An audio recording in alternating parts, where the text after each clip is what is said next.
जय हिंद दोस्तों। इससे पहले मैंने भारत के प्राचीन इतिहास से जो भी क्वेश्चन पूछे गए थे उससे पहले मैंने करा दिया था, और आधा आधा लगे मैंने करा दिया था इससे पहले वाले वीडियो में, और आधा से बेसी जो बचे हुए हैं वो सारा मैं इस वीडियो में करा दूंगा। जितने भी इसी में पूछे गए भारत के प्राचीन इतिहास से, उसके बाद कालीन इतिहास कराऊंगा। दोस्तों, मैं जनवरी, फरवरी और मार्च का करेंट अफेयर्स करा दिया हूँ, और आज मैं करेंट अफेयर्स शाम को डाल दूंगा, तो देख लीजिएगा। इस तरह से अगर आप देख लीजिएगा, जो भी मैं पढ़ाऊँगा, जो भी मैं डालूँगा, वो अगर आप लिख लेते हैं तो 100% है कि बीपीएससी क्वालीफाई हो जाएगा दोस्तों। यानी कि आप भी पढ़ते होंगे, और जो भी प्रीवियस ईयर में पूछे गए हैं इसको तो आप मिसमैच नहीं, इसको आप छोड़ के चलिएगा। जो इतने भी प्रीवियस ईयर में पूछे हैं, तो हो सके आपको दिक्कत हो जाएगी दोस्तों, क्योंकि प्रीवियस ईयर अगर पूछे जाते हैं हर साल कम से कम 20 से 30 प्रीवियस ईयर के क्वेश्चन ही पूछे जाते हैं दोस्तों। तो प्रीवियस ईयर के क्वेश्चन चला बेहद जरूरी। तो जितने भी भारत के प्राचीन इतिहास से प्रीवियस ईयर क्वेश्चन में जो भी प्राचीन इतिहास से पूछे गए हैं वो सारे क्वेश्चन मैं आज करा दूंगा। वीडियो लंबा हो जाता है दोस्तों, इसलिए चलिए वीडियो स्टार्ट करता हूँ। और सबसे पहले इससे पहले मैंने वीडियो यहाँ तक करा दिया था, तो अब 16 महाजनपद के बारे में तो 16 महाजनपद से कौन कौन से क्वेश्चन पूछे गए हैं वीडियो में कराने वाला हूँ दोस्तों। और जो भी क्वेश्चन अभी बन रहे हैं, और देखिए इससे पहले मैंने सब सारा क्वेश्चन करा दिया था, और आज मैं जितने भी क्वेश्चन है वो सब करा रहा हूँ। तो चलिए स्टार्ट करते हैं वीडियो दोस्तों। तो 16 महाजनपद से, तो महावंश यानी कि महावंश के अनुसार बिंबिसार किस आयु में सिंहासन पर बैठा था। यानी कि महावंश के अनुसार बिंबिसार किस आयु में सिंहासन पर बैठा था। तो महावंश के अनुसार बिंबिसार किस आयु में सिंहासन पर बैठा था दोस्तों। तो 15 वर्ष की आयु में। महावंश के अनुसार बिंबिसार 15 वर्ष की अवस्था में 544 ईसा पूर्व मगध के सिंहासन पर बैठा था। इसने अंग राज्य को जीतकर अपने साम्राज्य में मिलाया था, और अवंती से मैत्रीपूर्ण संबंध स्थापित किया था दोस्तों। कौशल एवं मगध के मध्य संघर्ष का प्रारंभ किसके समय हुआ था। कौशल और मगध के बीच जो संघर्ष प्रारंभ हो गया था वो किसके समय हुआ था दोस्तों। तो वो अजात शत्रु के समय हुआ था दोस्तों। कौशल और मगध के बीच संघर्ष जो हुआ था वो अजात शत्रु के समय हुआ था दोस्तों। मगध शासक बिंबिसार चिकित्सक कौन थे। यानी कि मगध शासक जो बिंबिसार के चिकित्सक थे दोस्तों, ये सब जानते हैं जीवक थे दोस्तों। यानी कि जीवक जो थे ये बहुत प्रसिद्ध थे उस समय के। तो मगध शासक बिंबिसार के जो चिकित्सक थे वो जीवक थे दोस्तों। पाटलिपुत्र किस राजवंश की राजधानी हुआ करता था दोस्तों। पाटलिपुत्र किस राजवंश की राजधानी हुआ करता था। तो मगध की राजधानी हुआ करता था पाटलिपुत्र दोस्तों। 6ठी शताब्दी ईसा पूर्व में बिंबिसार पर राज्य करता था। यानी कि 6ठी शताब्दी ईसा पूर्व में बिंबिसार किस पर राज्य करता था। तो मगध पर, यह मगध पर राज्य करता था। यानी कि मगध पर राज्य करता था। तो 6ठी शताब्दी में मगध पर राज्य करता था बिंबिसार। किसने सोचा था कि प्रथम बौद्धवादी यानी कि काउंसिल राजगिरी में ही होना चाहिए। तो किसने सोचा था कि प्रथम बौद्धवादी जो प्रथम बौद्ध संगीति हुआ था उसका काउंसिल राजगिर में होना चाहिए था। तो ये अजात शत्रु के समय प्रथम बौद्ध संगीति राजगिर में हुआ था दोस्तों। किस शासक ने सुंदरनगर पाटलिपुत्र की स्थापना की थी। तो सुंदरनगर पाटलिपुत्र की स्थापना की थी दोस्तों। तो ये थे, आप जानते हैं कि उदयन जो है, उदयन इसने पाटलिपुत्र की सुंदरवन पाटलिपुत्र की स्थापना की थी। तो उदयन दोस्तों, उदयन जो है किस शासक ने सुंदरनगर पाटलिपुत्र की स्थापना की थी। तो उदयन दोस्तों। हरिक वंश के महान शासक उदयन ने गंगा और सोन नदी के संगम पर पाटलिपुत्र यानी कि कुसुमपुर नगर की स्थापना करके उससे उसे अपनी राजधानी बनाया था दोस्तों। किस शासक ने अपनी राजधानी पाटलिपुत्र में स्थानांतरित की थी। तो पाटलिपुत्र में किस शासक ने स्थानांतरित की थी। तो दोस्तों उदयन ने। उदयन जो है अपनी राजधानी पाटलिपुत्र में स्थानांतरित की थी दोस्तों। अवंती राज्य की राजधानी कौन था। तो अवंती राज्य की जो राजधानी हुआ करता था उज्जैन हुआ करता था दोस्तों। चंद प्रद्योत कहाँ का राजा था। तो चंद प्रद्योत कहाँ का राजा था दोस्तों। चंद प्रद्योत जो था अवंती का राजा था। 6ठी शताब्दी ईसा पूर्व में निम्नलिखित में से कौन सा एक गणतंत्र था। तो छठी शताब्दी ईसा पूर्व में निम्नलिखित में कौन सा एक गणतंत्र था दोस्तों? तो वो था मल एक गणतंत्र हुआ करता था दोस्तों। मल जो हुआ करता था यानी कि एक गणतंत्र हुआ था। छठी शताब्दी ईसा पूर्व में भारत के 16 महाजनपदों में मल स्थित था। यानी कि मल एक महाजनपद था। जो मल महाजनपद उत्तर प्रदेश के देवरिया जिले में स्थित था। इसके दो भाग थे। एक की राजधानी गंडक नदी के किनारे स्थित थी और कुशीनगर दूसरे पावा थी। तो 16 महाजनपदों का उल्लेख अगुंतर निकाय एवं भगवती सूत्र में मिलता है दोस्तों। तो 16 महाजनपद के जो उल्लेख मिलता है अगुंतर निकाय और भगवती सूत्र में। मगध की प्रारंभिक राजधानी कौन थी दोस्तों? तो मगध की प्रारंभिक राजधानी राजगीर या गिरिवर्ज हुआ करता था दोस्तों। प्राचीन महाजनपद मगध की प्राथमिक राजधानी कौन सी थी? तो प्राचीन महाजनपद मगध की प्राथमिक राजधानी जो हुआ करती थी वो कौन सा हुआ करती थी दोस्तों? तो वो तो राजगीर हुआ करता था, लेकिन इसमें नहीं दिया हुआ है। तो उपयुक्त में से कोई नहीं दोस्तों। तो देखिए प्राचीन महाजनपद मगध की प्राथमिक राजधानी कौन हुआ करता था? तो मगध की प्राथमिक राजधानी हुआ करता था जो राजगीर हुआ करता था। जो इसमें अब नहीं दिया है तो उपयुक्त में से कोई नहीं होगा दोस्तों। अजातशत्रु के वंश का नाम क्या था? तो अजातशत्रु के वंश का नाम हुआ करता था हर्यक वंश दोस्तों। विश्व का पहला गणतंत्र वैशाली में किसके द्वारा स्थापित किया गया था? तो वो था लिच्छवी नरेश के द्वारा स्थापित किया गया था दोस्तों। ईसा पूर्व छठी सदी में विश्व की प्रथम गणतांत्रिक व्यवस्था कहाँ थी? यानी कि विश्व की जो ईसा पूर्व छठी सदी में विश्व की प्रथम गणतांत्रिक व्यवस्था कहाँ थी? तो विश्व का जो प्रथम गणतांत्रिक व्यवस्था थी वैशाली में दोस्तों। 16 महाजनपदों की सूची उपलब्ध है कहाँ पे? 16 महाजनपदों की सूची जो उपलब्ध है अगुंतर निकाय और भगवती सूत्र में देखने को मिलता है दोस्तों। प्रथम मगध साम्राज्य का उत्कर्ष किस शताब्दी में हुआ था? तो प्रथम मगध साम्राज्य का जो उत्कर्ष हुआ था वो किस शताब्दी में हुआ था? तो वो था दोस्तों छठी शताब्दी ईसा पूर्व। किस शताब्दी में हुआ था दोस्तों? तो छठी शताब्दी ईसा पूर्व। निम्नलिखित में से कौन प्राचीनतम राजवंश है? तो प्राचीनतम राजवंश जो है दोस्तों वो है नंदवंश राजवंश। नंदवंश दोस्तों। मौर्य नंदवंश के बाद आया था पल्लव, इसके बाद आया था गुप्त भी उसके बाद ही आया था दोस्तों। तो निम्नलिखित में से कौन सा प्राचीनतम राजवंश है? तो नंदवंश दोस्तों। अंग जनपद की राजधानी कहाँ थी? तो अंग जनपद की राजधानी थी दोस्तों, अंग की जो राजधानी हुआ करता दोस्तों तो चंपा हुआ करता था। वत्स राज्य स्थित था कहाँ पे? वत्स राज्य स्थित था तो इलाहाबाद के आसपास दोस्तों। वत्स जो राज्य स्थित था इलाहाबाद के आसपास दोस्तों। प्राचीन भारत में द्वितीय नगरीकरण से संबंधित क्षेत्र था। तो प्राचीन भारत में द्वितीय नगरीकरण से संबंधित क्षेत्र था कौन सा था? वो गंगे मैदान। प्राचीन भारत में द्वितीय नगरीकरण से संबंधित क्षेत्र था गंगे मैदान दोस्तों। मौर्य एवं मौर्योत्तर काल से देखते हैं। तो निम्न में से किस स्थल पर मौर्य साम्राज्य द्वारा महल बनवाया गया था? तो कुम्हरार में दोस्तों। यानी कि कुम्हरार में बनाया गया था। यानी कि मौर्य साम्राज्य द्वारा बनाया गया था। लकड़ी का महल था, कुम्हरार में बनाया गया था।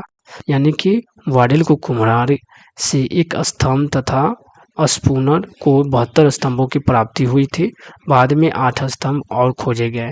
तो इस प्रकार कुम्हरार में 80 स्तंभों वाली लकड़ी के राजमहल का अवशेष प्राप्त हुआ, जिसे चंद्रगुप्त मौर्य का राजमहल माना जाता है। पतंजलि के महाभाष्य में चंद्रगुप्त मौर्य के इस राज्यसभा का उल्लेख हुआ है।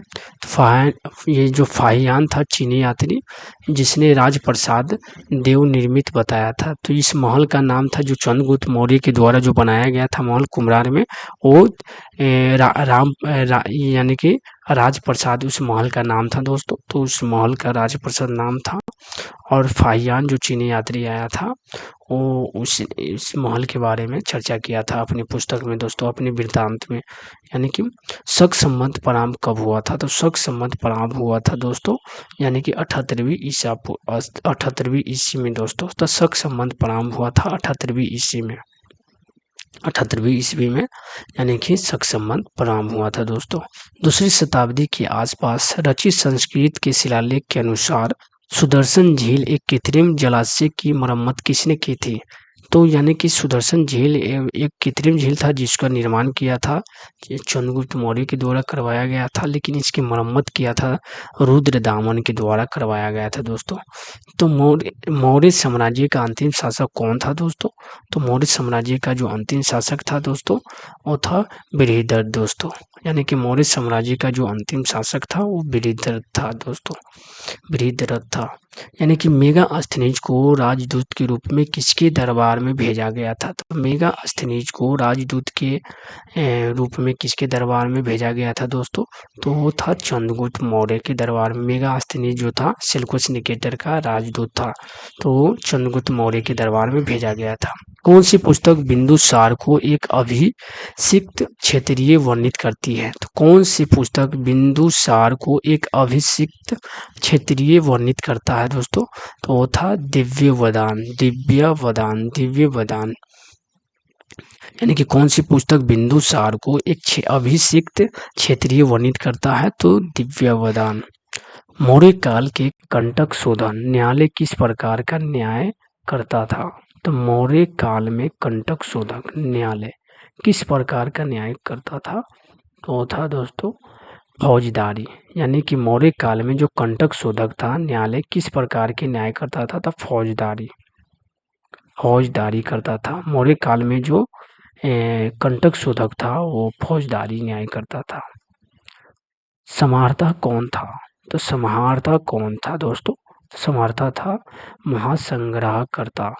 यानी कि समाहर्ता कौन था? तो महासंग्रहकर्ता था। यानी कि महासंग्रह करता था, महासंग्रह करता था। यानी कि समाहर्ता कौन था? तो महासंग्रह करता था। मौर्य काल में शासकीय भूमि से प्राप्त आय को क्या कहा जाता था? तो शासकीय भूमि से प्राप्त आय को क्या कहा जाता था? तो सीता कहा जाता था। यानी कि सीता कहा जाता था। मौर्य काल में जो शासकीय भूमि से प्राप्त आय को कहा जाता था सीता दोस्तों। मौर्य काल में शिक्षा का सर्वाधिक प्रसिद्ध केंद्र था तक्षशिला दोस्तों। यानी कि मौर्य काल में जो शिक्षा का सर्वाधिक प्रसिद्ध केंद्र था वो तक्षशिला दोस्तों। कौटिल्य का अर्थशास्त्र कितने अधिकरणों में विभाजित है दोस्तों? तो कौटिल्य का जो अर्थशास्त्र है 15 अधिकरणों में विभाजित है दोस्तों। कौटिल्य का जो अर्थशास्त्र है कितने अधिकरणों में विभाजित है? 15 अधिकरण। किस शिलालेख में अशोक ने त्रिरत्न में अपना विश्वास प्रकट किया है? तो किस शिलालेख में अशोक ने त्रिरत्न में अपना विश्वास प्रकट किया है दोस्तों? तो भाब्रू शिलालेख में त्रिरत्न में अपना विश्वास प्रकट किया है, भाब्रू शिलालेख में अशोक ने। वो स्तंभ जिसमें अशोक ने स्वयं को मगध का सम्राट बताया है, तो भाब्रू स्तंभ में अशोक ने स्वयं को मगध का सम्राट बताया है। यानी कि वह स्तंभ जिसमें अशोक ने स्वयं को मगध का सम्राट बताया, तो भाब्रू स्तंभ में दोस्तों। अशोक के शिलालेखों में प्रयुक्त भाषा है दोस्तों, कौन सा भाषा है? तो प्राकृत भाषा है। तो अशोक के शिलालेख में प्रयुक्त भाषा कौन सा है? तो प्राकृत भाषा। अशोक के ब्राह्मणी अभिलेखों में सर्वप्रथम किसने पढ़ा है? तो अशोक के जो ब्राह्मणी अभिलेख था उसको सर्वप्रथम पढ़ने का काम किया है दोस्तों प्रिंसेप ने। यानी कि अशोक के जो ब्राह्मणी अभिलेखों को सर्वप्रथम किसने पढ़ने का काम किया है? तो प्रिंसेप ने दोस्तों। अपने शिलालेखों में अशोक सामान्यतः किस नाम से जाने जाते थे? तो अपने शिलालेखों में अशोक सामान्यतः किस नाम से जाने जाते थे? तो वो था प्रियदर्शनी, प्रियदर्शनी। अपने जो अशोक के जो भी शिलालेख थे उसमें अशोक नाम किस नाम से जाने जाते थे? तो प्रियदर्शनी। किस अभिलेख में कलिंग विजय का वर्णन मिलता है दोस्तों? कलिंग विजय का जो वर्णन मिलता है उपयुक्त में से कोई भी नहीं दोस्तों, क्योंकि इसमें कलिंग वर्ण का इस समय नहीं दिया गया है दोस्तों। तो किस अभिलेख में कलिंग विजय का वर्णन मिलता है? मास्की अभिलेख में भी नहीं होगा, रुद्रदामन में भी नहीं होगा, जूनागढ़ भी नहीं, और हाथी गुफा अभिलेख में भी कलिंग का वर्णन नहीं देखने को मिलता है दोस्तों। अशोक के किस अभिलेख में अकाल का उल्लेख मिलता है? तो अशोक का जो अकाल हुआ था वो उसके वर्णन मिलता है तो सोहगौरा अभिलेख में। तो अशोक के किस अभिलेख में अकाल का वर्णन मिलता है? सोहगौरा में। भारत में पहले साम्राज्य की स्थापना किस शासक के द्वारा की गई थी? भारत में पहले साम्राज्य की स्थापना किस शासक के द्वारा की गई थी? तो था चंद्रगुप्त मौर्य के द्वारा। तो भारत में पहले साम्राज्य की स्थापना चंद्रगुप्त मौर्य के द्वारा किया गया था। चंद्रगुप्त मौर्य था एक प्रबुद्ध निरंकुश शासक था दोस्तों, यानी कि एक प्रबुद्ध निरंकुश निरंकुश शासक था चंद्रगुप्त मौर्य जो था। प्रसिद्ध ग्रंथ मुद्रा राक्षस के लेखक कौन थे दोस्तों? तो मुद्रा राक्षस के जो लेखक थे वो विशाखदत्त थे दोस्तों। प्रसिद्ध ग्रंथ मुद्रा राक्षस के लेखक कौन थे? विशाखदत्त थे। किस अभिलेख में यह साबित होता है कि चंद्रगुप्त का प्रभाव पश्चिमी भारत तक फैला हुआ था? तो किस अभिलेख से यह साबित होता है कि चंद्रगुप्त का जो प्रभाव पश्चिमी भारत तक फैला हुआ था? तो रुद्रदामन का जो जूनागढ़ अभिलेख था उसमें बताया गया है कि उसमें उससे यह पता चलता है दोस्तों कि चंद्रगुप्त का प्रभाव जो था पश्चिमी भारत तक फैला हुआ था दोस्तों। पाटलिपुत्र को किस शासक ने सर्वप्रथम अपनी राजधानी बनाई थी? पाटलिपुत्र को किस शासक ने सर्वप्रथम अपनी राजधानी बनाई थी दोस्तों? तो वो था चंद्रगुप्त मौर्य ने। पाटलिपुत्र को किस शासक ने सर्वप्रथम अपनी राजधानी बनाई थी? चंद्रगुप्त मौर्य ने। निम्नलिखित में से किस मौर्य राजा ने दक्कन की विजय की थी? यानी कि दक्कन की जो विजय की थी, किस मौर्य राजा ने दक्कन की विजय की थी? तो वो था चंद्रगुप्त ने, यानी कि चंद्रगुप्त ने दक्कन की विजय की थी दोस्तों। किसके ग्रंथ में चंद्रगुप्त मौर्य का विशिष्ट रूप से वर्णन हुआ है? वह है दोस्तों विशाखदत्त। विशाखदत्त की जो पुस्तक था कौन प्रसिद्ध मुद्रा राक्षस, जो कि मुद्रा राक्षस पुस्तक था वो विकास यानी कि विशाखदत्त का जो था मुद्रा राक्षस उसमें वर्णन किया गया है दोस्तों। यानी कि चंद्रगुप्त मौर्य का विशिष्ट रूप से वर्णन किया गया है विशाखदत्त के पुस्तक मुद्रा राक्षस में। कौटिल्य अथवा चाणक्य किस सम्राट का प्रधानमंत्री था? तो कौटिल्य अथवा चाणक्य किस सम्राट का प्रधानमंत्री था? तो वो था चंद्रगुप्त मौर्य का दोस्तों। अर्थशास्त्र नामक का लेखक कौन है दोस्तों? तो अर्थशास्त्र नामक पुस्तक का लेखक कौटिल्य है दोस्तों। कौटिल्य के अर्थशास्त्र में किस पहलू पर प्रकाश डाला गया है दोस्तों? तो कौटिल्य के अर्थशास्त्र में किस पहलू पर प्रकाश डाला गया है? तो राजनीतिक नीतियां पर दोस्तों। नंद वंश के पश्चात मगध पर किस राजवंश ने शासन किया है दोस्तों? तो नंद वंश के बाद मौर्य वंश ने शासन किया है दोस्तों। यानी कि सेंड्रोकोटस से चंद्रगुप्त मौर्य का पहचान किसने की थी? तो दोस्तों विलियम जोन्स ने। विलियम जोन्स ने सेंड्रोकोटस से चंद्रगुप्त मौर्य की पहचान की थी। कौटिल्य की पुस्तक अर्थशास्त्र किस विषय पर आधारित है दोस्तों? तो कौटिल्य की जो पुस्तक है अर्थशास्त्र किस विषय पर आधारित है? तो वो है दोस्तों शासन काल के सिद्धांत और अभ्यास पर। तो कौटिल्य की जो पुस्तक है अर्थशास्त्र किस सिद्धांत किस विषय पर आधारित है? तो शासन काल के सिद्धांत और अभ्यास पर। चंद्रगुप्त मौर्य ने सेल्यूकस को बख्शीश के रूप में क्या दिया था? तो चंद्रगुप्त मौर्य ने सेल्यूकस को बख्शीश के रूप में दिया था दोस्तों, वो हाथी दिया था, यानी कि 500 युद्ध हाथी दिया था सेल्यूकस को। यानी कि चंद्रगुप्त मौर्य जब सेल्यूकस निकेटर जब हार गया था तो चंद्रगुप्त मौर्य ने दहेज के रूप में दिया था, यानी कि उसकी बेटी हेलेना से शादी किया था तो दहेज के रूप में 500 हाथी दिया था दोस्तों। यानी कि दहेज के रूप में नहीं, उसको इनाम के रूप में दिया था 500 हाथी दोस्तों। मेगास्थनीज का दूत कौन था? तो मेगास्थनीज का जो दूत था, मेगास्थनीज दूत था किसका? तो सेल्यूकस का दोस्तों। मेगास्थनीज जो दूत था वो सेल्यूकस निकेटर का दूत था दोस्तों। वह स्रोत जिसमें पाटलिपुत्र के शासन प्रशासन का वर्णन उपलब्ध है वह है दोस्तों, वह है इंडिका। इंडिका जो है मेगास्थनीज की पुस्तक था, उसमें पाटलिपुत्र के प्रशासन का वर्णन किया गया है दोस्तों। मौर्य समाज का 7 वर्णों में विभाजन के विशेष रूप से उल्लेख किया गया है। तो कौटिल्य यानी कि देखो मौर्य साम्राज्य को जो 7 वर्गों में विभाजन का विशेष रूप से उल्लेख किया गया है दोस्तों, तो उपयुक्त में से कोई नहीं, जैसे उपयुक्त में से एक से अधिक होगा दोस्तों, क्योंकि इस प्रश्न में कौटिल्य के जो मौर्य शासन में जो 7 वर्णों की विभाजन किया गया है वो मेगास्थनीज की पुस्तक में भी देखने को मिलता है दोस्तों, और अशोक के यानी कि कौटिल्य के अर्थशास्त्र में भी देखने को मिलता है। तो यानी कि मौर्य समाज का जो 7 वर्णों में विभाजन के रूप में उल्लेख किया गया है दोस्तों, तो यानी कि मेगास्थनीज की जो पुस्तक है इंडिका उसमें ही वर्णन मिलता है दोस्तों।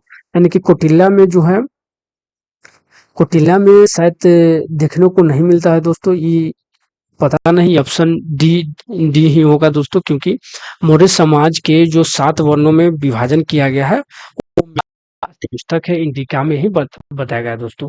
लेकिन ये जो कौटिल्य का जो पुस्तक है उसमें 15 अधिकरणों में शायद विभाजित किया गया है। तो मेगा तो यानी कि इसमें सही हो जाएगा दोस्तों, डी हो जाएगा दोस्तों सही। तो यानी कि इंडिका पुस्तक का जो लेखक है कौन है, तो ये जानते होंगे दोस्तों। इंडिका का जो पुस्तक है, क्या लेखक है, मेगास्थनीज है दोस्तों। अशोक के धम्म का मूल संदेश क्या था? अशोक के धम्म का मूल संदेश क्या था दोस्तों? तो अशोक के धम्म का जो मूल संदेश था, देखिए दोस्तों इसमें देख लें। अशोक के धम्म में राजा के प्रति वफादारी, बड़ों का सम्मान, धार्मिक सहिष्णुता और शांति एवं अहिंसा के विचार पर प्रचलित होते थे। तो अशोक के जो राजा के प्रति वफादारी, शांति एवं अहिंसा, बड़ों का सम्मान, धार्मिक सहनशीलता, ये एक से अधिक हो जाएगा दोस्तों, यानी कि ई ऑप्शन हो जाएगा। सम्राट अशोक चंद्रगुप्त का क्या था? तो सम्राट जो अशोक था चंद्रगुप्त का क्या था? तो वो पौत्र था दोस्तों, यानी कि पोता लगता था। यानी कि सम्राट अशोक जो था बिंदुसार के बेटा हुआ करता दोस्तों। बिंदुसार के पिता हुआ करते थे चंद्रगुप्त मौर्य, यानी कि चंद्रगुप्त मौर्य के जो बेटा हुआ करते थे बिंदुसार, बिंदुसार के बेटा हुआ करते थे सम्राट सम्राट अशोक दोस्तों। तो निम्नलिखित में से कौन मौर्य शासक अशोक की रानी हुआ करती थी? तो मौर्य शासक अशोक की जो रानी हुआ करती थी वो करुवाकी हुआ करती थी दोस्तों, कारुवाकी हुआ करती थी। तो मौर्य शासक अशोक की जो रानी हुआ करती थी कारुवाकी हुआ करती थी दोस्तों। निम्नलिखित में से किसके प्रयास से बौद्ध एक वैश्विक धर्म बना है? तो किसके प्रयास से बौद्ध एक वैश्विक धर्म बना था दोस्तों? तो वो था अशोक के प्रयास से बना था। निम्नलिखित में से कौन सा क्षेत्र अशोक के साम्राज्य में सम्मिलित नहीं था?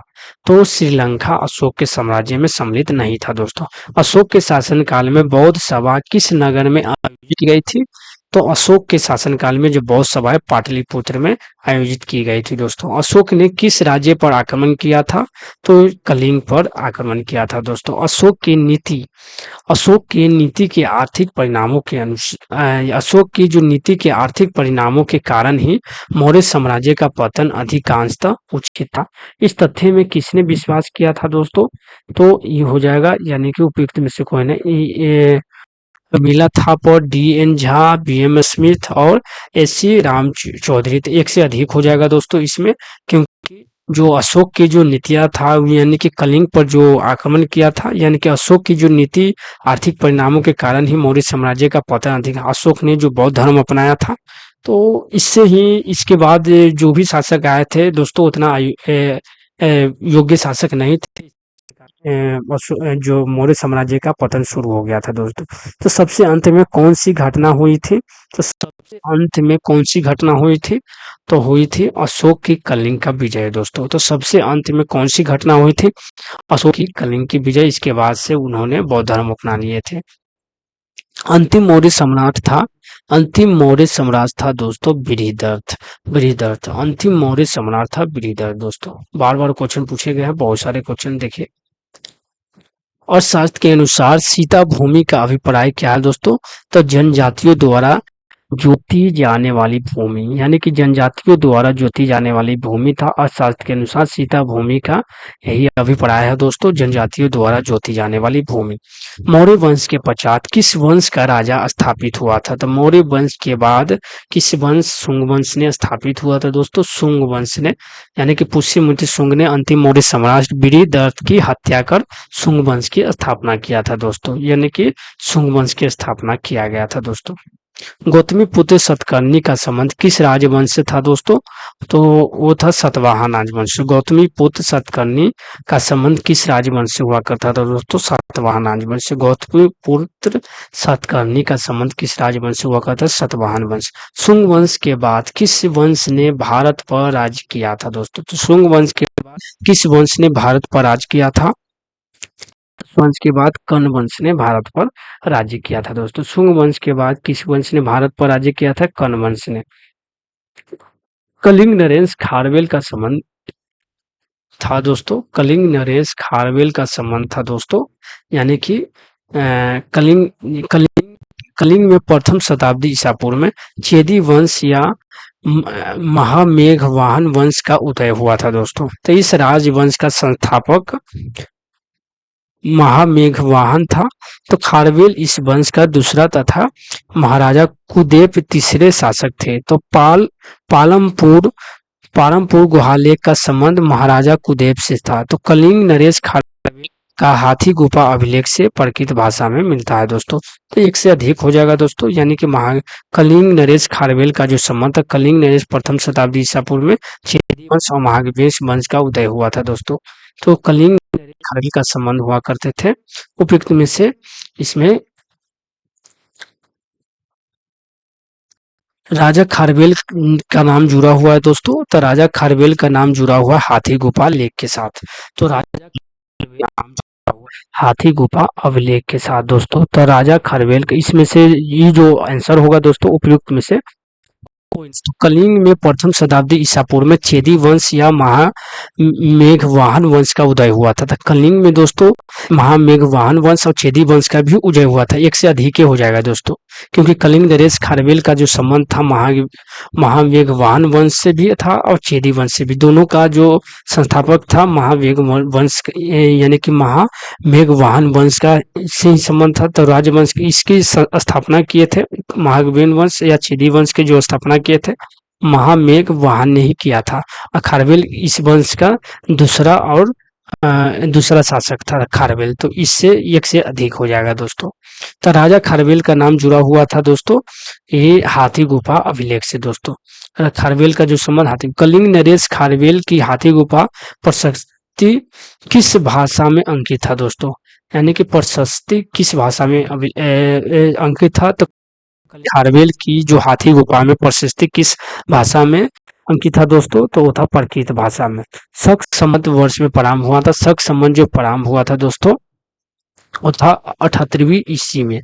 78वीं ईस्वी में पूर्व ईसा पूर्व गलत हो जाएगा दोस्तों, ईस्वी में ध्यान रखिएगा। एडी जो होता है ईस्वी होता है और बीसी जो होता है ईसा पूर्व होता है, ईस्वी हो जाएगा दोस्तों।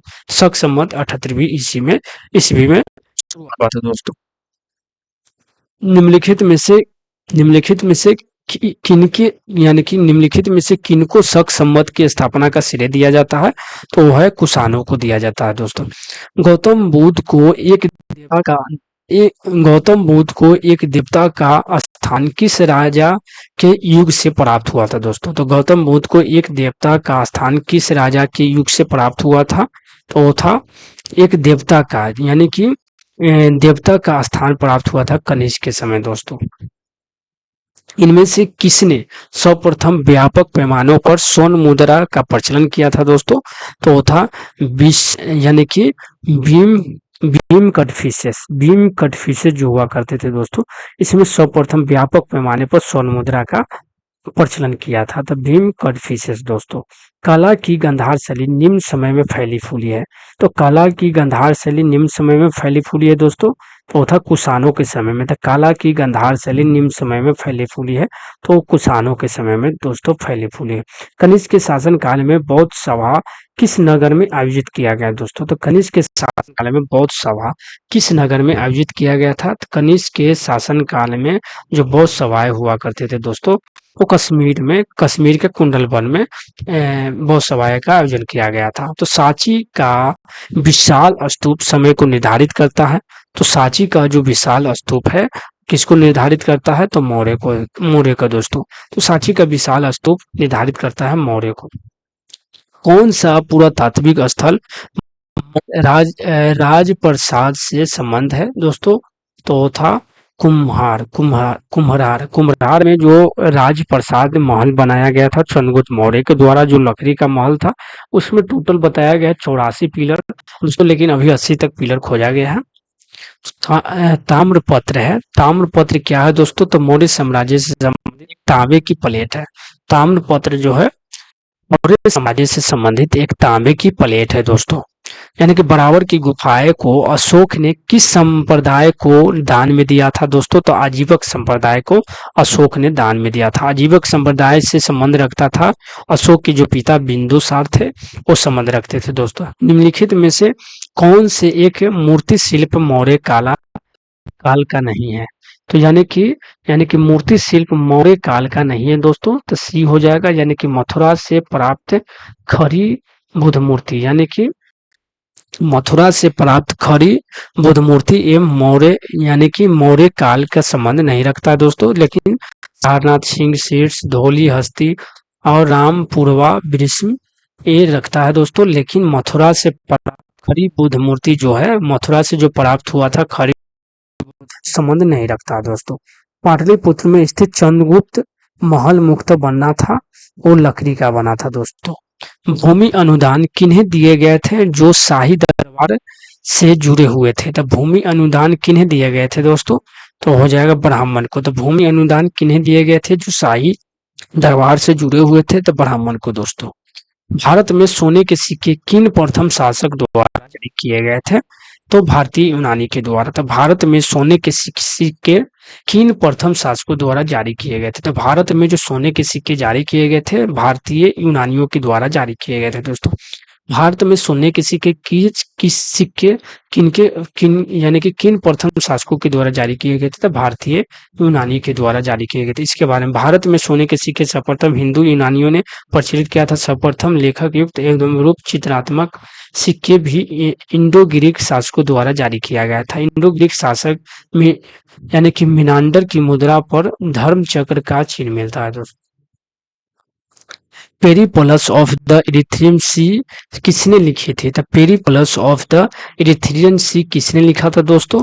तो ये अज्ञात है दोस्तों, शायद ये अज्ञात है दोस्तों। तो ये जो लिखा था पेरिप्लस ऑफ द इरिथ्रियन सी, इसके बारे में बताया नहीं गया है दोस्तों। ये कि किसने लिखा है ये अज्ञात है दोस्तों। तो उस स्रोत का नाम बताइए जो प्राचीन भारत के व्यापारिक मार्गों पर मौन है। तो उस स्रोत का नाम बतलाइए जो प्राचीन भारत के व्यापारिक मार्गों पर मौन है। तो वो है दोस्तों मिलिंद पानहु। यानी कि उस स्रोत का नाम बतलाइए जो प्राचीन भारत के व्यापारिक मार्गों पर मौन है। तो मिलिंद पानहु दोस्तों। इनमें से कौन शक संबंध की कार्दमक शाखा का संस्थापक था? यानी कि इनमें से कौन शक संबंध की कार्दमक शाखा का संस्थापक था दोस्तों? तो वो था जस्टन दोस्तों। यानी कि शक वंश की जो कार्दमक शाखा का संस्थापक था जस्टन दोस्तों।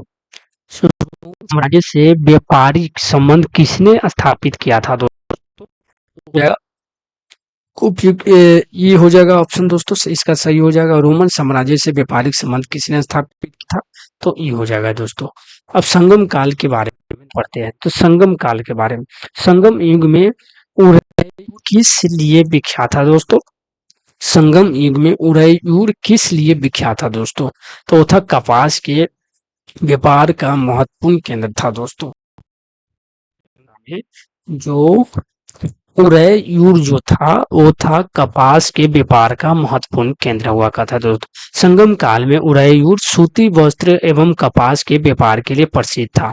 उदयपुर नामक स्थान की चर्चा पेरिप्लस ऑफ द इरिथ्रियन सी में की थी। मथुरा वस्त्र उद्योग का प्रमुख केंद्र था।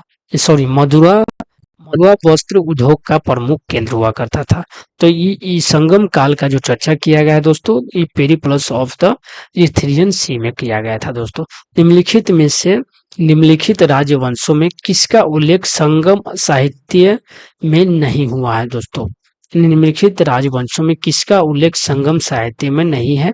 तो कदम का संगम साहित्य में नहीं है। चेर चोल पांडे सबका उल्लेख है। यानी कि संगम साहित्य में केवल चोल चेर पांडे राजाओं के उद्भव और विकास का विवरण मिलता है दोस्तों। तो संगम यानी कि निम्नलिखित राजवंशों में किसका उल्लेख संगम साहित्य में नहीं मिलता है? तो कदम का उल्लेख नहीं मिलता है। चेर चोल और पांडे को मिलता है दोस्तों। संगम काल में तमिल में महाभारत किसने लिखी थी? तो संगम काल में तमिल में महाभारत किसने लिखी थी दोस्तों? तो बिल्ली पुतुर ने लिखी थी दोस्तों। तो संगम काल में तमिल में महाभारत किसने लिखी थी? तो बिल्ली पुतुर ने लिखा था दोस्तों संगम काल में। गुप्त एवं गुप्तोत्तर काल, निम्नलिखित में से किस वंश ने सबसे अधिक समय तक शासन किया था? तो दोस्तों गुप्त वंश ने सबसे अधिक समय तक शासन किया था, गुप्त वंश। अभिलेख का संबंध किस शासक से है? तो एरन अभिलेख का संबंध उपयुक्त में से कोई नहीं दोस्तों। बुधगुप्त, स्कंदगुप्त, कुमारगुप्त इससे नहीं। एरन अभिलेख का संबंध भानुगुप्त से है दोस्तों। यानी कि एरन अभिलेख का संबंध भानुगुप्त से है। एरन अभिलेख से पता चलता है कि भानुगुप्त का मित्र गोपराज हुनों के विरुद्ध लड़ता हुआ मारा गया तथा गोपराज की पत्नी अपने पति के शव के साथ अग्नि समाधि ले ली थी। यह सती प्रथा का प्राचीनतम अभिलेख साक्ष्य है दोस्तों। तो एरन अभिलेख में सती प्रथा के बारे में प्राचीनतम साक्ष्य देखने को मिला। भानुगुप्त का जो मित्र था गोपराज, हुनों के विरुद्ध लड़ता लड़ता हुआ मारा गया था दोस्तों। और उसकी जो पत्नी थी वो सती सती हो गई थी अपने पतिदेव के साथ दोस्तों। तो एरन अभिलेख जो है आपको सती प्रथा से भी देखने को मिलता है। तो वो था एरन अभिलेख किससे है? तो भानुगुप्त से संबंधित है दोस्तों। हरिसेन हरिसेन किस गुप्त शासक का दरबारी कवि था? हरिसेन किस गुप्त शासक का दरबारी कवि था दोस्तों? तो समुद्रगुप्त का था। हरिसेन किस गुप्त शासक का दरबारी कवि था? तो समुद्रगुप्त का दोस्तों। पंचतंत्र किसके द्वारा लिखा गया था? तो पंचतंत्र जो लिखा गया था दोस्तों, पंचतंत्र किसके द्वारा लिखा गया था? देखिए, पंचतंत्र की रचयिता पांडित विष्णु शर्मा है। पंचतंत्र को नीति कथाओं के प्रथम स्थान प्राप्त है, यानी कि नीति कथाओं का प्रथम स्थान प्राप्त है। पंचतंत्र को पांच तंत्रों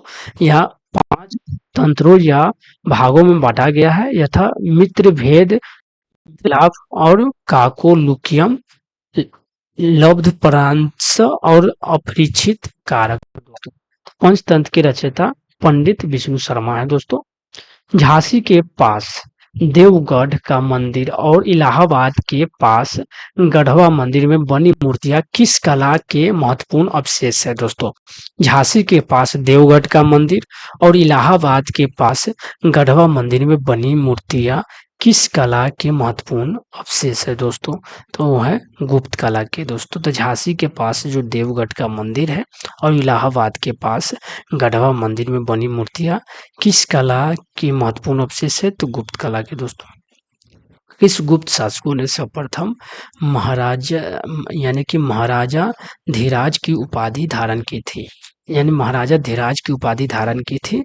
और दोस्तों चंद्रगुप्त प्रथम गुप्त वंश का प्रथम शासक था जिसने महाराजा धीराज की उपाधि धारण की थी।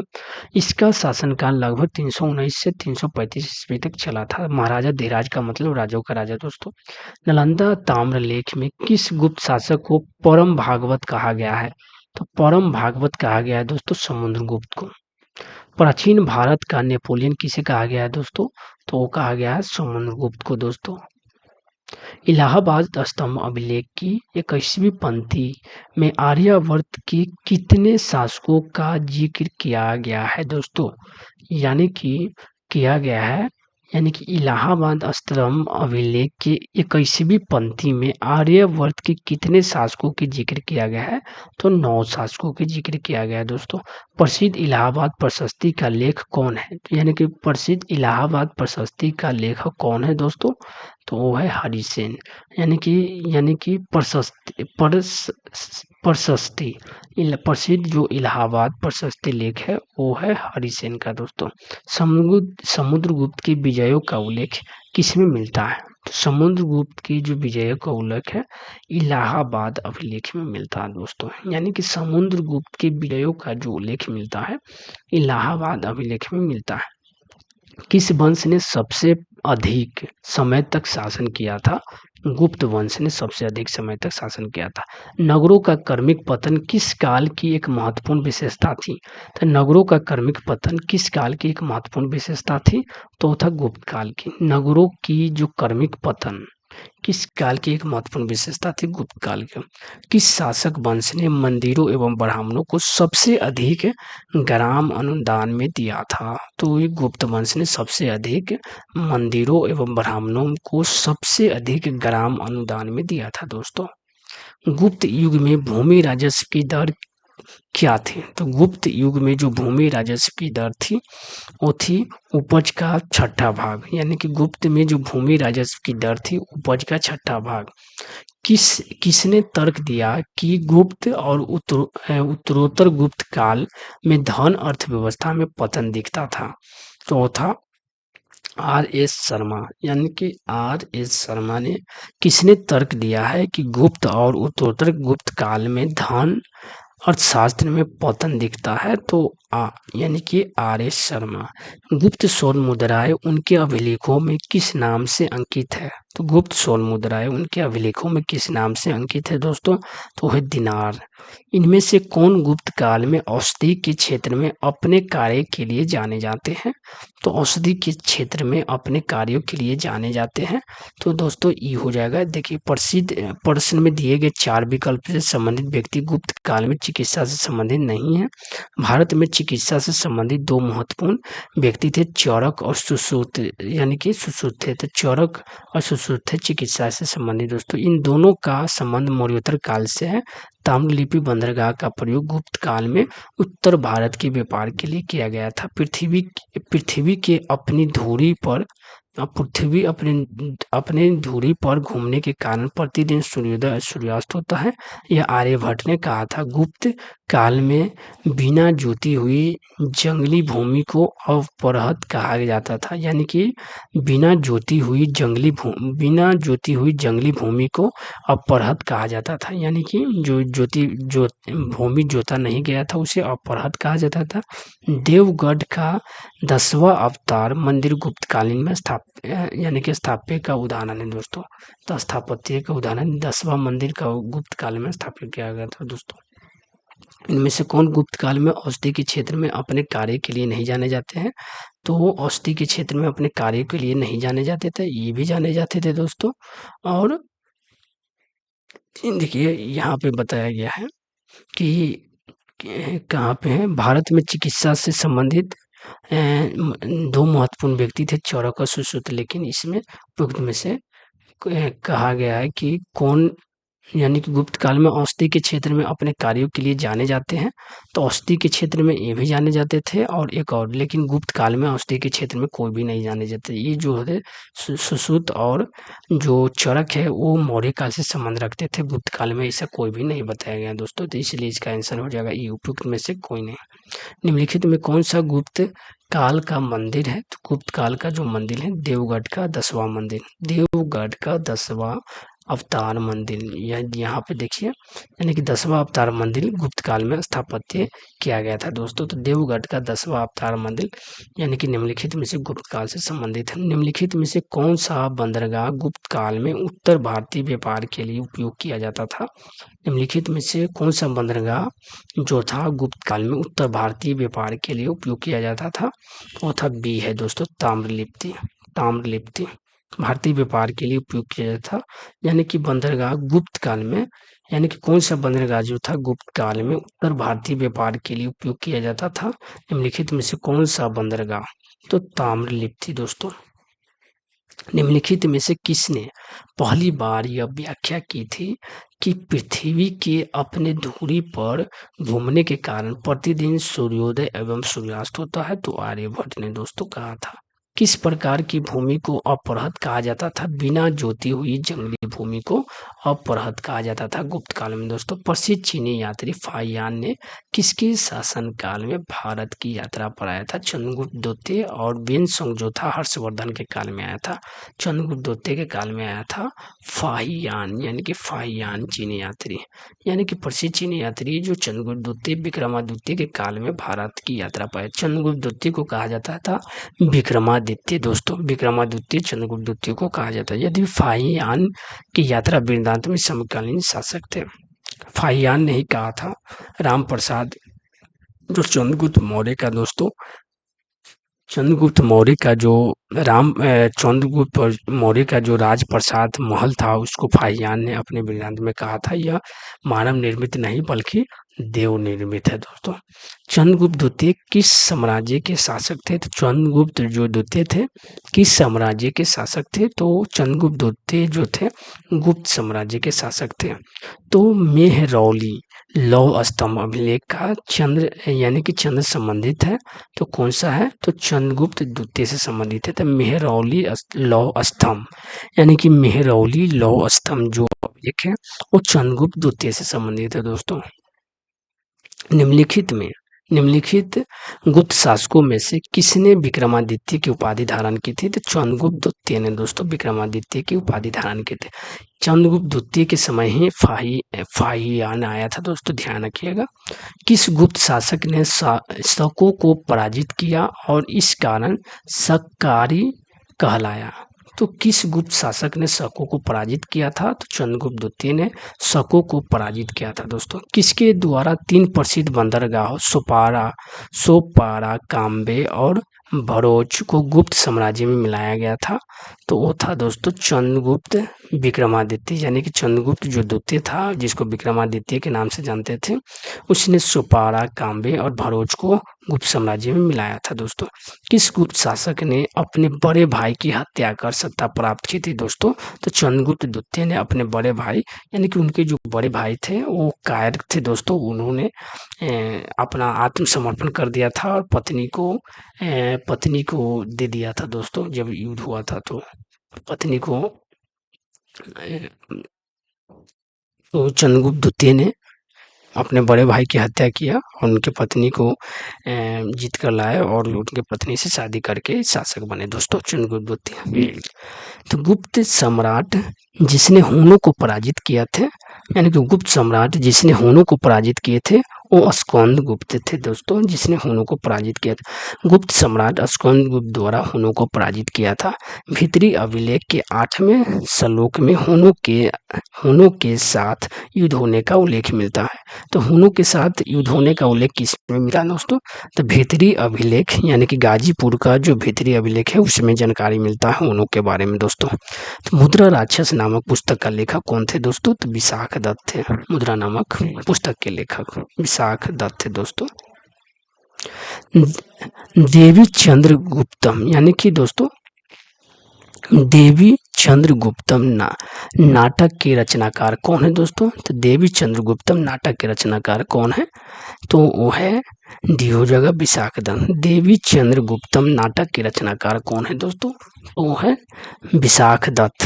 देवी चंद्रगुप्तम नाटक के रचनाकार कौन है? विशाख दत्त दोस्तों।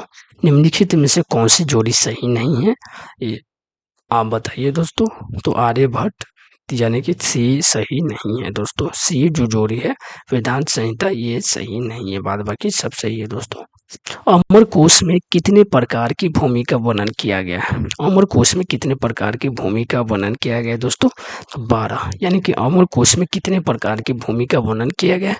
तो 12 दोस्तों। वीडियो बहुत लंबा हो जाएगा इसलिए दाएं करवा रहा हूँ। आयुर्वेद के प्रसिद्ध ग्रंथ अष्टांग हृदय के रचनाकार कौन है? यानी कि आयुर्वेद के प्रसिद्ध ग्रंथ अष्टांग हृदय के रचनाकार कौन है दोस्तों? तो वो है बागभट्ट, यानी कि बागभट्ट दोस्तों, बागभट्ट। दोस्तों वीडियो लंबा हो जाता है तो लोग नहीं देखना पसंद करते हैं, क्योंकि हमारा नया भी चैनल है, इसलिए हम दाएं करवा रहा हूँ। कुमार, यानी कि कुमार संभव महाकाव्य किस कवि ने लिखा था? कुमार संभव महाकाव्य किस कवि ने लिखा था? तो वो था कालिदास ने दोस्तों। ताम्रपत्र लेख दर्शाते हैं कि प्राचीन काल में बिहार के राजाओं का संपर्क था किससे? तो जावा सुमात्रा से दोस्तों, जावा सुमात्रा से। कर्नाटक वंश का संस्थापक कौन थे? कर्नाटक वंश का जो संस्थापक थे नान्यदेव। कर्नाटक वंश का संस्थापक थे नान्यदेव। कर्नाटक वंश के अंतिम शासक कौन थे दोस्तों? तो थे हरि सिंह। हरि सिंह कर्नाटक वंश के जो अंतिम शासक थे हरि सिंह दोस्तों। नालंदा विश्वविद्यालय की स्थापना का युग है, नालंदा विश्वविद्यालय की स्थापना का युग है दोस्तों। गुप्त काल में नालंदा विश्वविद्यालय को स्थापना किया था कुमार गुप्त ने दोस्तों। नालंदा विश्वविद्यालय के संस्थापक कौन थे? तो वो थे कुमार गुप्त दोस्तों। नालंदा विश्वविद्यालय के विनाश का कारण था, यानी कि दोस्तों मुसलमान जो था बख्तियार खिलजी ने नालंदा विश्वविद्यालय को विनाश कर दिया था, ध्वस्त करवा दिया था दोस्तों, जला दिया था नालंदा विश्वविद्यालय को। नालंदा विश्वविद्यालय किस लिए विश्व प्रसिद्ध था दोस्तों? तो नालंदा विश्वविद्यालय जो था बौद्ध धर्म दर्शन के लिए विश्व प्रसिद्ध था दोस्तों, और शिक्षा का केंद्र था। बौद्ध धर्म वहाँ पे बौद्ध धर्म से संबंधित जो भी है, बौद्ध धर्म से संबंधित नालंदा विश्वविद्यालय किसके लिए विश्व प्रसिद्ध था? तो बौद्ध धर्म से। तो विनसोंग की भारत में यात्रा के समय सूती कपड़ों के उत्पादन के लिए सबसे प्रसिद्ध नगर था। तो विनसोंग की जो भारत यात्रा के समय सूती कपड़ों के उत्पादन के लिए सबसे प्रसिद्ध नगर था दोस्तों, तो वो था मथुरा। यानी कि विनसोंग जब भारत में आया हर्षवर्धन के काल में, तो हर्षवर्धन के काल में आया था दोस्तों विनसोंग, तो सूती वस्त्र कपड़ों के उत्पादन के लिए सबसे महत्वपूर्ण नगर था मथुरा। चीनी यात्री वेनसोंग ने किस विश्वविद्यालय में अध्ययन किया था दोस्तों? तो चीनी यात्री जो वेनसोंग था वो नालंदा विश्वविद्यालय में ही अध्ययन किया था।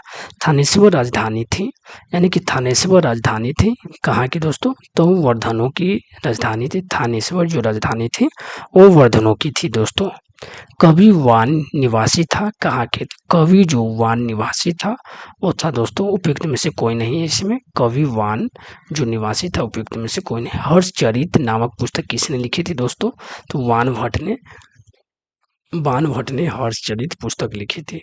हर्षवर्धन के शासनकाल में किस चीनी यात्री ने भारत की यात्रा की थी? तो हर्षवर्धन के काल में दोस्तों वेनसोंग किया था, और चंद्रगुप्त द्वितीय के काल में फाहियान किया था दोस्तों।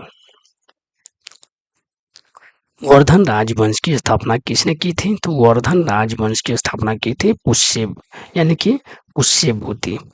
वर्धन राजवंश की स्थापना किसने की थी? पुष्यभूति।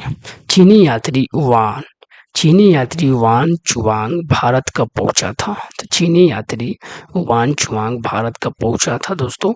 तो 629 ईस्वी में चीनी यात्री वान चुआंग भारत पहुंचा था 629 ईस्वी पूर्व। यानी कि निम्नलिखित को यानी कि मिलान कीजिए दोस्तों। तो मिलान करना है, ये देख लीजिए।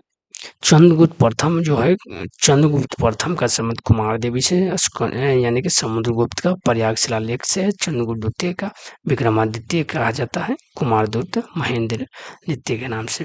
कुमार गुप्त प्रथम महेंद्र द्वितीय से संबंध है।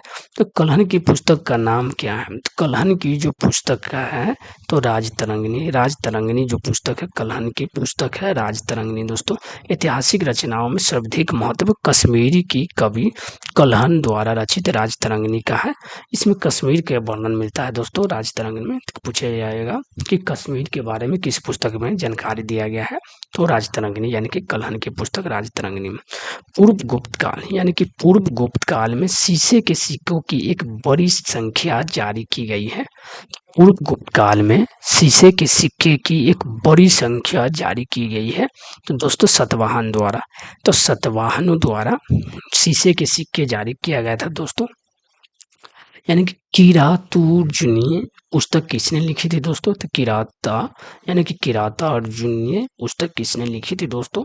तो वो था, उपयुक्त प्रश्नों की व्याख्या दे तो हो जाएगा डी दोस्तों, भारवी, यानी कि भारवी दोस्तों, यानी कि भारवी। तो किरातार्जुनीय जो पुस्तक थी, किरातार्जुनीय पुस्तक थी वो भारवी की दोस्तों, भारवी की थी।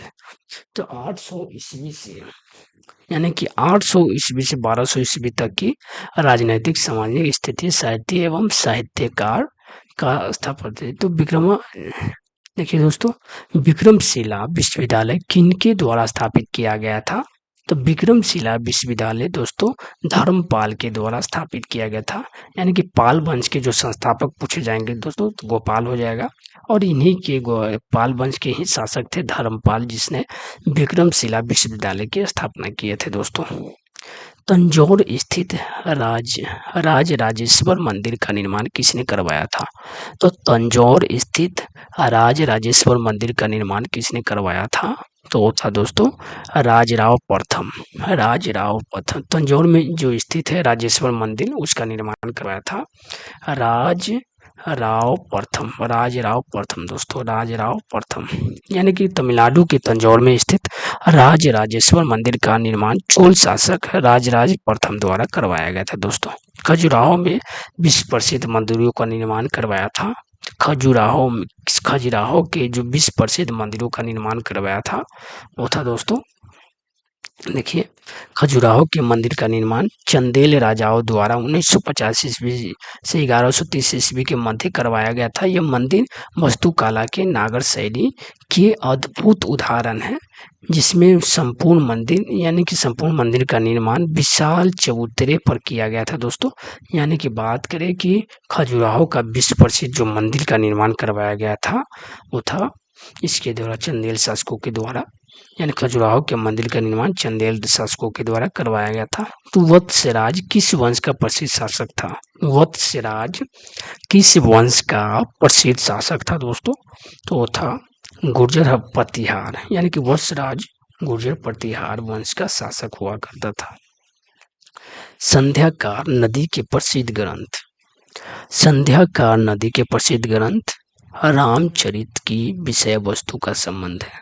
संध्याकार नदी की प्रसिद्ध ग्रंथ रामचरित की विषय वस्तु का संबंध है, वो है पाल वंशी रामपाल से। यानी कि संध्याकार नदी के प्रसिद्ध ग्रंथ रामपाल की विषय वस्तु का संबंध है पाल वंशी राज्यपाल से। उदंतपुर शिक्षा केंद्र निम्न में से किस राज्य से अवस्थित था?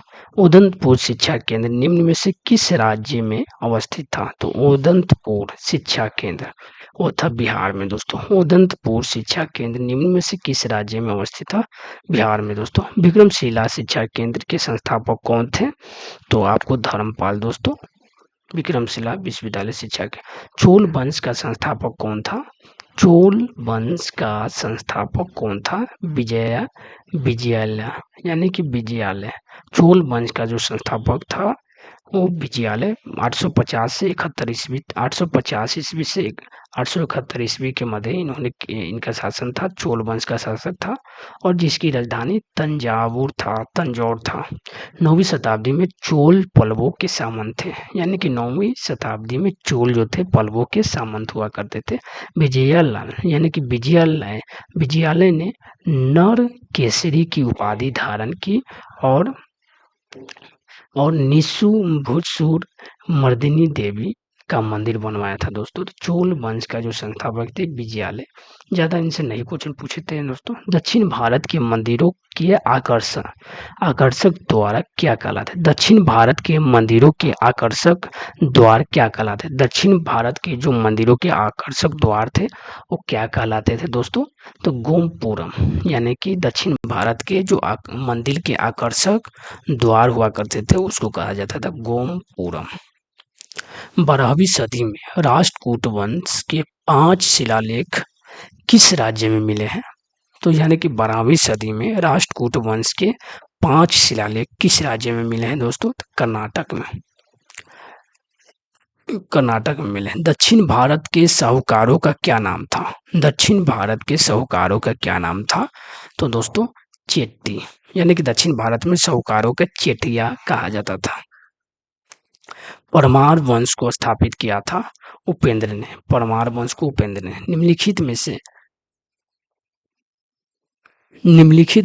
निम्नलिखित शासकों में किसको मलाया, सुमात्रा तथा जावा की विजय का श्रेय जाता है? तो राजेंद्र चोल प्रथम को। यानी कि मलाया, सुमात्रा और जावा की विजय का श्रेय दिया गया है राजेंद्र चोल प्रथम को। राजेंद्र चोल प्रथम को दिया गया है जो तो राजराज प्रथम का पुत्र था। यानी कि राजराज प्रथम का पुत्र था राजेंद्र चोल प्रथम।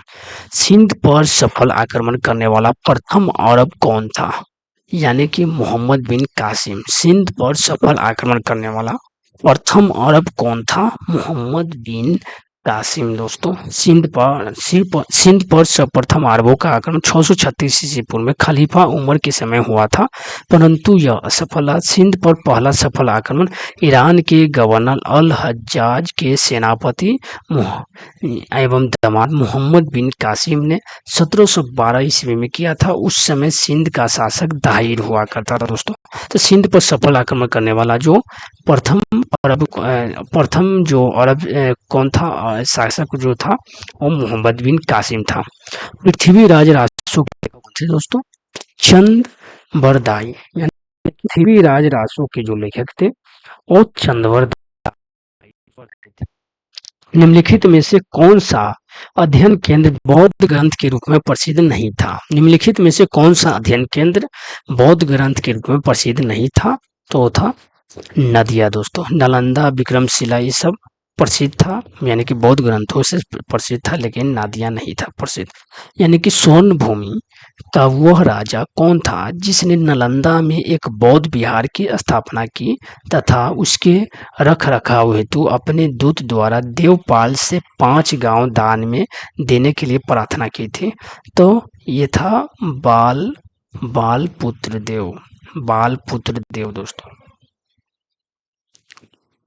पाल वंशी शासक देवपाल ने 810 ईस्वी से 850 ईस्वी तक बंगाल में शासन किया था। यह पाल वंश के सबसे शक्तिशाली शासक था। इसने मुंगेर को अपनी राजधानी बनाई थी। तो पूछेगा मुंगेर की जो राजधानी किसने बनाया था? तो देवपाल ने। पाल वंशी शासक देवपाल ने मुंगेर को राजधानी बनाया था। बेहद महत्वपूर्ण क्वेश्चन है दोस्तों। यानी कि मुंगेर को अपनी राजधानी किसने बनाया था? तो वो था देवपाल ने मुंगेर को राजधानी बनाया था। कल्हन की पुस्तक कौन थे दोस्तों? तो कल्हन की जो पुस्तक है राजतरंगिणी है। महमूद गजनवी ने अपने अंतिम सैन्य अभियान भारत पर किया था कब? यानी कि महमूद गजनवी ने 1027 ईस्वी में अपने अंतिम सैन्य अभियान भारत पर किया था। 17 बार आक्रमण किया था दोस्तों महमूद गजनवी ने। अंतिम आक्रमण था 1027 ईस्वी में जाटों पर किया। जाटों ने, यानी कि 1027 ईस्वी में जाटों पर हुआ था, यानी कि मोहम्मद गौरी के द्वारा। तो मोहम्मद गजनवी के द्वारा मोहम्मद गजनवी ने अंतिम आक्रमण 1027 ईस्वी में किया था। ऐहोल में दुर्गा मंदिर, यानी कि ऐहोल में दुर्गा मंदिर का निर्माण हुआ था। दुर्गा मंदिर का निर्माण हुआ था बी, यानी कि चालुक्य काल में दोस्तों। तो चल बी हो जाएगा इसका ऑप्शन, चालुक्य काल में। ऐहोल में दुर्गा मंदिर का निर्माण करवाया था, चालुक्य काल में हुआ था। चालुक्य काल में हुआ था दोस्तों। निम्न विविध से क्वेश्चन मान लीजिए दोस्त बात करें कि जो भी प्राचीन भारत के प्राचीन इतिहास से क्वेश्चन पूछे गए थे, अब विविध से क्वेश्चन बच गए दोस्तों। बाद बाकी सब कंप्लीट हो गया। तो निम्नलिखित में से कौन से सबसे पहले भारत आने वाला कौन था? यानी कि सबसे पहले भारत आने वाला कौन था दोस्तों? तो था मेगास्थनीज, यानी कि मेगास्थनीज जो था चिल्कोस निकेटर का और राजदूत था, वो भारत आया था। तो मेगास्थनीज सबसे पहले भारत आने वाला विदेशी यात्री था। चंद्रगुप्त मौर्य, यानी कि 325 से 295 ईसा पूर्व के शासनकाल में आया था। फाहियान चंद्रगुप्त द्वितीय के शासनकाल में 399 से 414 ईस्वी तक भारत में रहा था। वुइनसोंग जो था हर्षवर्धन के शासनकाल में 629 से 645 तक ईस्वी तक भारत में रहा था। फिर इसिंग आया था 671 ईस्वी से 695 ईस्वी तक भारत में रहा था दोस्तों। सबसे पहले आया था मेगास्थनीज, फिर आया था फाहियान, फिर वेनसोंग, फिर इसिंग आया था दोस्तों। भारत प्रथम तराइन युद्ध में पृथ्वीराज चौहान ने किसको पराजित किया था? तो मोहम्मद गौरी को पराजित किया दोस्तों। अजंता की गुफाएं किस राज्य में है? तो अजंता की जो गुफाएं हैं वो महाराष्ट्र राज्य में है दोस्तों। अजंता की गुफाएं महाराष्ट्र राज्य में औरंगाबाद जिले में स्थित है। अजंता की गुफाएं बौद्ध धर्म को समर्पित है। इनमें बता दें 29 गुफाएं और जो बौद्ध धर्म को समर्पित है। इन्हें 1983 में यूनेस्को द्वारा विश्व धरोहर में शामिल किया गया था। अजंता की गुफाएं को यूनेस्को के जो विश्व धरोहर में शामिल किया गया था 1983 में दोस्तों। किस वंश ने सबसे अधिक समय तक शासन किया था? तो गुप्त वंश ने। मौर्य वंश ने 323 ईस्वी से 184 ईस्वी तक बात करें ईसा पूर्व। शुंग वंश ने 184 से 75 और गुप्त वंश ने 275 से बात करें 550। कुषाण वंश ने प्रथम शताब्दी ईस्वी। सर्वाधिक लंबा कार्यकाल गुप्त वंश का रहा है दोस्तों। बद्रीनाथ धाम किस राज्य में है? बद्रीनाथ धाम उत्तराखंड में है दोस्तों। यानी कि बोरोबुदुर विश्व में सबसे अद्भुत स्तूप है। यानी कि बोरोबुदुर जो है विश्व में सबसे अद्भुत स्तूप है। और इसकी मूर्ति और मूर्तिकला किसका शानदार उदाहरण है? तो डी हो जाएगा दोस्तों। यह है भारत जावा कला, यानी कि भारत जावा कला दोस्तों। भूमि अनुदान किन्हें दिए गए थे? भूमि अनुदान किन्हें दिए गए थे? जो शाही दरबार से जुड़े हुए थे। तो दोस्तों ब्राह्मण को दिए गए थे। निम्नलिखित में से कौन प्राचीन काल में भूमि कर नहीं था? तो भूमि कर नहीं था, वो था पेट। भूमि कर नहीं हुआ करता, भाग भोग उद्रंग ये सब था, लेकिन पेट नहीं हुआ करता था दोस्तों।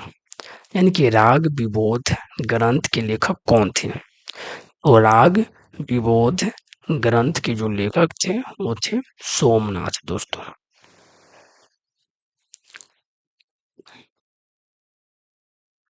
राग विबोध ग्रंथ के लेखक सोमनाथ थे। कल्हन द्वारा रचित ग्रंथ राजतरंगिणी था। और बात करें कि कश्मीर के, यानी कि यह एक संस्कृत ग्रंथ है। इसमें कश्मीर के इतिहास का वर्णन है जो भारत काल के प्रारंभ में होता है। यानी कि अमीर खुसरो की जो रचयिता ख्याल काव्यावली सार संगम देव भारत की, यानी प्रकृत, यानी कि प्रकृत प्रकाश ग्रंथ किसने लिखे थे? यानी कि प्रकृत प्रकाश ग्रंथ किसने लिखे थे? तो बरूची ने लिखे थे। बरूची ने, यानी कि प्रकृत प्रकाश ग्रंथ किसने लिखे थे? तो बरूची ने। कौन सा पूर्व मध्यकालीन भारत साम्राज्य व्यापक स्तर पर स्थानीय स्वशासन के लिए प्रसिद्ध था दोस्तों? वो चोल था। यानी कि जो पूर्व मध्यकालीन भारतीय साम्राज्य व्यापक स्तर पर स्थानीय स्वशासन के लिए प्रसिद्ध था, चोल था दोस्तों। अभिज्ञान यानी कि अभिज्ञान शकुंतलम का लेखक कौन है दोस्तों? तो कालिदास। प्रतिनूतन काल समाप्ति की तिथि क्या है? प्रतिनूतन काल समाप्ति की जो तिथि है दोस्तों, वो है 10,000 वर्ष पूर्व, यानी कि 10,000 वर्ष पूर्व है। प्रतिनूतन काल समाप्ति की तिथि 10,000 वर्ष पूर्व।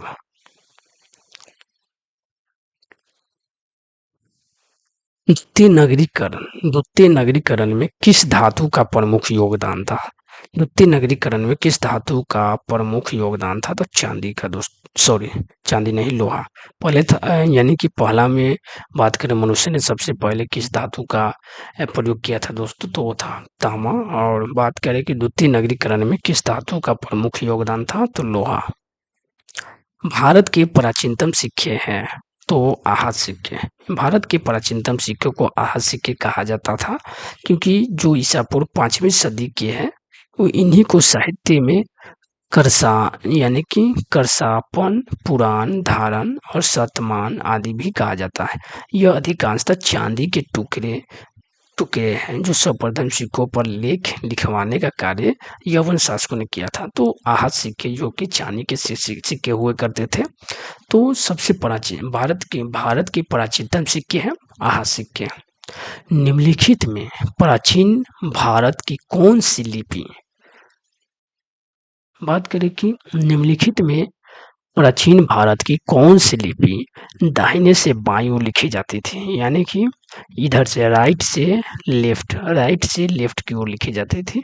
तो कौन सी लिपि है जो दाहिने से बाईं ओर लिखी जाती थी? खरोष्टी लिपि। बात करें खरोष्टी लिपि जो है दाहिने से बाईं ओर लिखी जाती थी दोस्तों। मिलान कीजिए, ये मिलान करने के लिए दिया गया है श्रेणी, कर्षपान और पैठन और कल्याण। तो इसके देखिए दोस्तों, ये जो कर्षपान जो है सिक्का है, पैठन जो है मंडी है, कल्याण जो है समुद्री बंदरगाह है, और श्रेणी जो है व्यापारिक संघ है। तो श्रेणी जो है व्यापारिक संघ है, कल्याण जो है समुद्री बंदरगाह है, पैठन जो है मंडी है, और कर्षपान जो है सिक्का है। प्राचीन भारतीय शिक्षा व्यवस्था में शिष्य किस शब्द से शिक्षा आरंभ करते थे? यानी कि शिष्य किस शब्द से शिक्षा आरंभ करते थे? प्राचीन भारतीय शिक्षा व्यवस्था में जो थे, यानी कि शिष्य लोग जो हुआ करते थे, वो किस शब्द से शिक्षा आरंभ करते थे? तो वो था ओम शब्द से। ओम शब्द से पहले शिष्य लोग जो थे ओम शब्द का प्रयोग करते थे। प्राचीन भारतीय शिक्षा व्यवस्था में शिष्य ओम शब्द से शिक्षा आरंभ करते थे। इस शब्द के 3 अक्षर ओम, यानी कि अ उ म में त्रिदेव ब्रह्मा विष्णु महेश की उपस्थिति है दोस्तों। तो विश्व का सबसे ऊंचा कहे जाने वाला विश्व शांति स्तूप बिहार में कहाँ पे है दोस्तों? तो राजगीर में है। नौ नालंदा महाविहार किसके लिए विख्यात है? तो वो है दोस्तों पाली अनुसंधान संस्थान, यानी कि पाली अनुसंधान। नौ नालंदा महाविहार पाली अनुसंधान संस्थान के लिए विख्यात है दोस्तों। बौद्ध हिंदू एवं जैन शैलकीर्ति गुफाएं एक साथ कहाँ विद्यमान है? तो वो है एलोरा में। तो एलोरा की जो गुफा है, एलोरा महाराष्ट्र के औरंगाबाद से लगभग 25 किलोमीटर पश्चिमोत्तर में स्थित है दोस्तों। ये शैलकीर्ति गुफा मंदिर के लिए विश्व प्रसिद्ध है। तो एलोरा, इसमें बौद्ध हिंदू और जैन शैलकीर्ति की गुफाएं एक साथ विद्यमान है एलोरा की गुफाएं में। शैल चित्रों में अलंकृत बाघ गुफाएं किस पर्वत श्रेणी में पाई जाती हैं? तो विंध्याचल पर्वत श्रेणी में,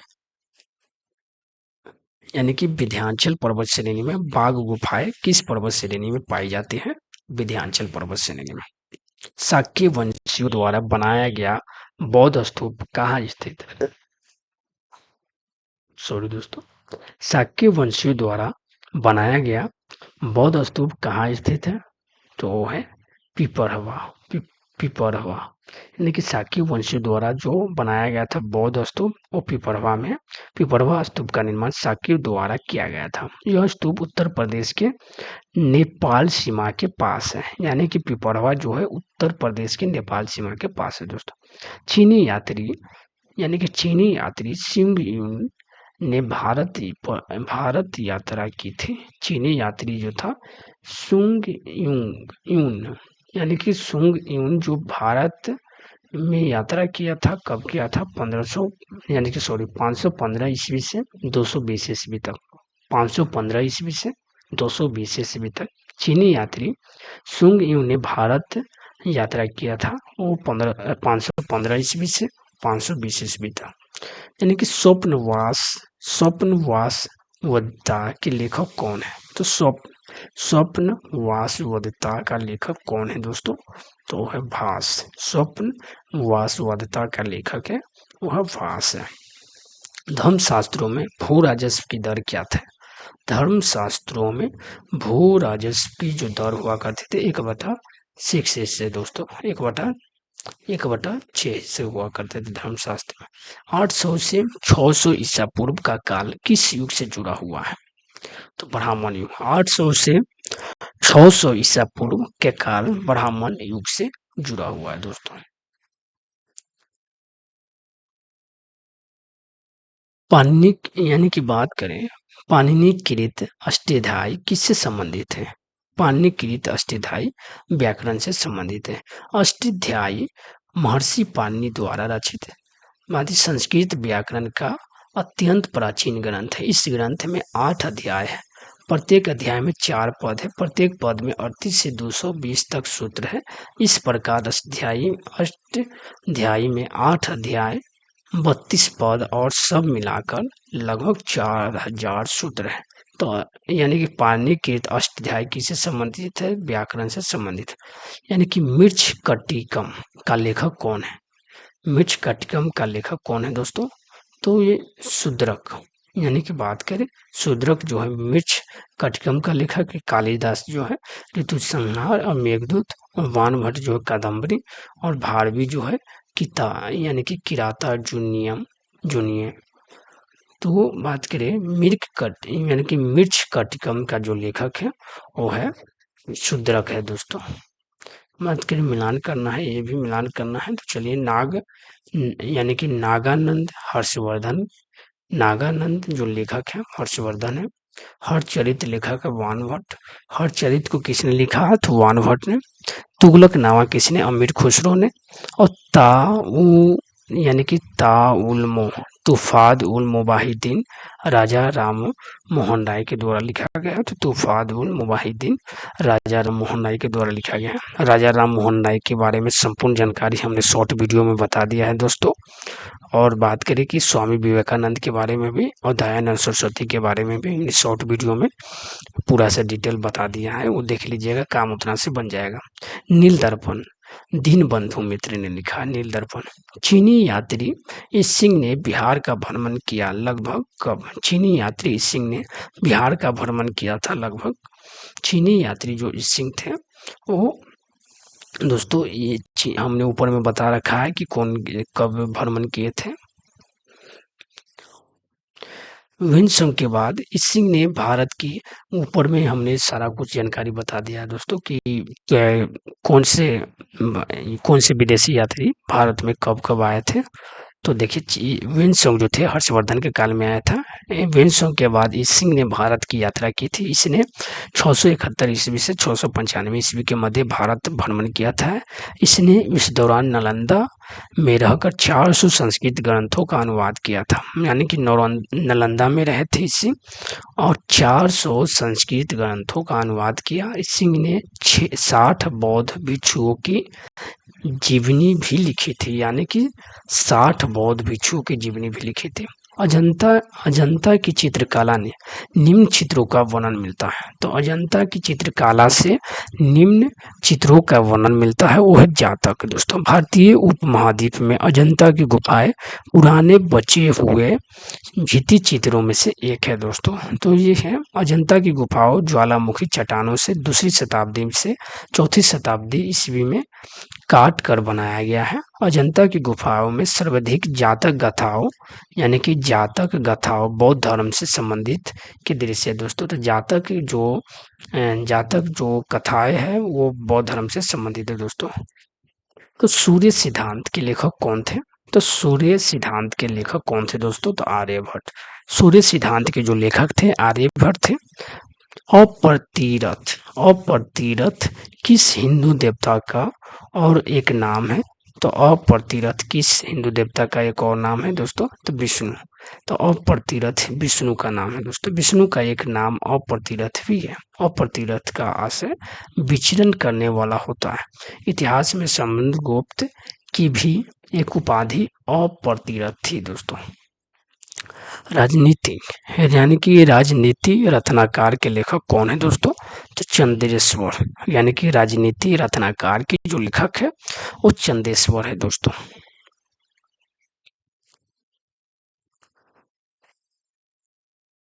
उद्वंत प्रकाश के लेखक कौन है? उद्वंत प्रकाश के जो लेखक है वो मौलवी कवि है। उद्वंत प्रकाश के जो लेखक है मौलवी कवि हैं। इसके अतिरिक्त इन्होंने बाघ सिंह और उद्वंत विनोद की रचना भी की है दोस्तों। हूण राजा, यानी कि हूण राजा तोरमाना, यानी कि हूण राजा जो था तोरमान, किस अलौकिकार राजा द्वारा पराजित किया गया था? तो किस अलौकिकार राजा द्वारा पराजित किया था? हूण राजा को पराजित किया गया था किसके द्वारा दोस्तों? तो प्रकाश धर्मन। हूण राजा तोरमान को किस अलौकिकार राजा द्वारा पराजित किया गया था? प्रकाश धर्मन के द्वारा पराजित किया गया था। निम्नलिखित अभिलेखों में से किसमें विधवा दहन का उदाहरण उल्लेखित है? निम्नलिखित अभिलेखों में से किसमें विधवा दहन का उदाहरण उल्लेखित है दोस्तों? तो हो जाएगा भानुगुप्त का एरन स्तंभ अभिलेख से दोस्तों। भानुगुप्त का जो एरन अभिलेख है उसमें बताया गया दोस्तों कि भानुगुप्त उसमें सती प्रथा के बारे में बताया गया है।